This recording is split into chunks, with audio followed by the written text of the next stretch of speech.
Habang lumilipas ang mga taon, ay pahigpit na ng pahigpit ang kompetisyon ng mga motorcycle industry sa Pilipinas, at hindi nga natin maipagkakaila na isa ang Yamaha Motorcycle Company na nangunguna pagdating sa best quality, high-tech features at sales ng motorsiklo dito sa Pilipinas. Talagang pumatok sa atin mga Pinoy ang mga small displacement na scooter ng Yamaha, mula Mio Sporty, Mio i, hanggang sa Yamaha Mio Gear 125, very practical kasi itong gamitin dahil bukod sa madali itong i-handle ay matipid pa ito sa gas, at patok din gamitin pang negosyo.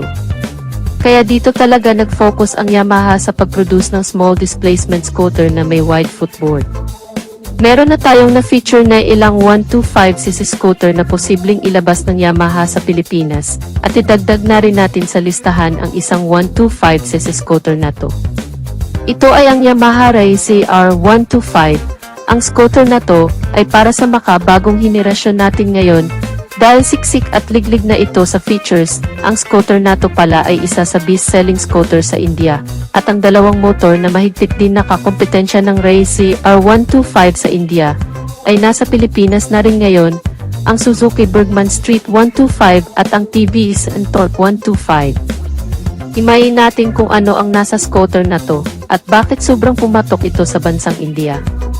Anyway, bago yan ay huwag kalimutan mag-subscribe sa ating channel. Pakihit na rin ang likes at notification bell icon para lagi tayong updated sa motorcycle news and reviews. Paki-follow na rin ang ating Facebook page. Please support Filipino YouTuber. Thank you. Ang performance ng motor na ito ay hindi nagpapahuli sa ibang 125cc na scooter sa Pilipinas. Mayroon itong single cylinder, 2 valves, single overhead cam, 4-stroke at ang cooling system ng scooter na ito ay naka-air-cooled. Good news na rin dahil naka-fuel injected na, which means na matipid na ito sa gas. Pagdating naman sa kanyang hetsura ay masasabi nating very unique talaga ang kanyang looks, dahil sa harap ng kanyang manubila ay mayroong LED position light na tinatawag ng Yamaha na Armored Energy. Ito ay isang concept that represents build like a tank and quick on its feet.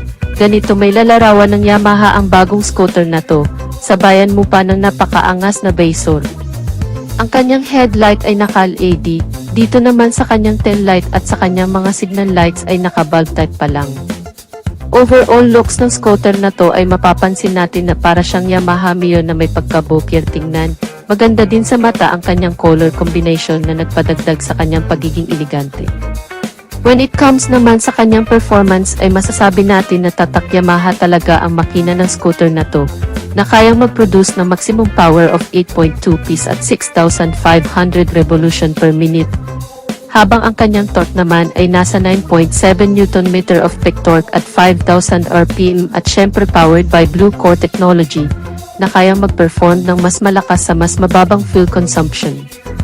Matipid talaga sa gas ang scooter na to, dahil na rin sa kanyang Blue Core technology at fuel-injected na feature. Dagdag points ito para sa atin mga Pinoy, dahil mas tinatangkilik natin ang isang motor na matipid sa gas. Pagdating naman sa kanyang fuel tank capacity ay hindi ka na malulugi sa scooter na to, dahil mayroon itong malaking tangki with 5.2 liters of fuel capacity. Perfect ito lalo na kung may balak ka na mag-long ride, dahil hindi ka na masyado magpatigil-tigil para magpagas. Pagdating naman sa kanyang fuel consumption ay kaya nitong tumakbo ng 66 km per liter. So napakatipid talaga sa gas ng scooter na to, at ito ang klase ng motor na magugustuhan ng mga Pinoy. Dumako naman tayo sa size ng kanyang tire. Sa harapan ay mayroon itong 90 by 90 with 12 inches max size. Sa likod naman ay 110 by 90 with 10 inch max size, at nakatubules na rin ito both sa harap at likod. Braking system ay naka-hydraulic single disc brake sa harap, naka-drum brake naman sa likod, at mayroon itong tinatawag na Unified Braking System o UBS. Ang ginagawa ng UBS ay kung mag-apply ka ng brake sa likod ay may portion na kusa na lang din siyang mag-brake sa harap bilang alalay. Ang purpose po nito ay for safety para sa mga riders. Suspension ay naka-telescopic fork sa harap, unit swing type naman sa likod. Pagdating naman sa kanyang underseat compartment ay mayroon itong wide underseat compartment with 21 liters of capacity at kasya na ang full face helmet. Regarding naman sa kanyang instrument cluster ay sumasabay na sa uso ang scooter na to, dahil naka fully digital instrument cluster, napaka crystal clear at kompleto ang information na pinapakita. Meron din itong wide footboard na kagaya sa Yamaha Mio. Maganda ito para mas ma-relax ang mga paa mo sa pagmamaneho. And at the same time ay pwede papaglagyan ng mga pinamimiling groceries at mga gulay. Present din sa scooter na to ang features na kung saan hindi mag-start ang motor kapag nakababa ang side stand. Dagdag safety ito para sa mga riders. Starting system ay mayroon itong electric start at kickstart. Isa din sa kagandahan ng motor na to ay mayroon itong features na tinatawag na start and stop, na kusa na mamamatay ang makina kapag nakahinto ng ilang segundo ang motor at kusa na rin itong andar kapag ipihit na muli ang silinyador. Ang purpose po nito ay para makatipid sa gas at syempre bawas na rin sa pollution. Ang taas ng kanyang upuan ay 785 mm. Ground clearance ay 145 mm. May bigat itong 99 kilos. Regarding naman sa kanyang price ay nagkakahalaga ito ng 77,830 Indian rupees at kung i-convert natin ito sa Philippine peso ay nasa 52,600 pesos o mas mahigit pa. Kung may lalabas man ito sa Pilipinas ay posible na ibibilang din ito sa line-up ng Yamaha Mio series dahil sa hetsura at datingan nito na may pagkapareho sa mga Yamaha Mio series. So dito ko natatapusin ang review natin mga ka-Wizard Moto. Don't forget to like and subscribe para lagi tayong updated sa motorcycle news and reviews. Maraming salamat sa walang sawang pagsuporta. Ride safe as always and God bless.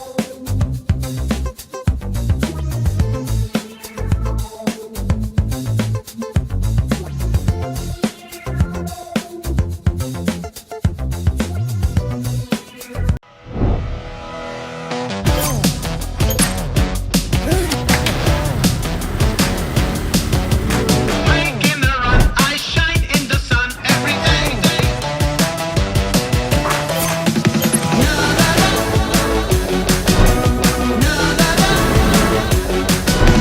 Making the run, I shine in the sun. All the things I can do, I don't count them.